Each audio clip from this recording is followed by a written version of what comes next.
Käytettyjen huonekalujen ostaminen on suosittua. Etenkin arvokalusteet pitävät pintansa kunnosta huolimatta. Joo, tietyt design-huonekalut menee huonokuntoisena myöskin. Esimerkiksi Artec on semmoinen, että esimerkiksi ne vanhemmat Artecit ne on periaatteessa arvokkaampia kuin nämä uudet mitä uusia tehdään. Niin kyllä ne löytää ostajansa yleensä aika nopeasti. Toki me hinnoitellaankin ne aika korkealle. Tuntuu, että tämä on ehkä hiukan lisääntynyt meillä että toi varmaan niin kuin ihmisten karttaa hiukan uusia huonekalujen ostamista. Et mietitään, että olisiko jotain vaihtoehtoja. Tämä on ihan hyvä paikka sitten löytää hiukan halvemmalla vastaavat tuotteet.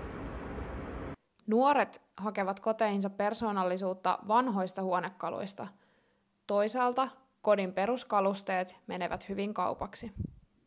Ostetaan vähän jotain tämmöistä vintage-tyylistä tavaraa, että voi olla jotain 70-luvun tiikkihuonekalua tai jotain tämmöistä. No ihan perushuonekalut menee jatkuvasti niin kuin hyvin kaupaksi, että ihmiset muuttaa, sisustaa koteja, sohvat, sängyt, ruokapöydät.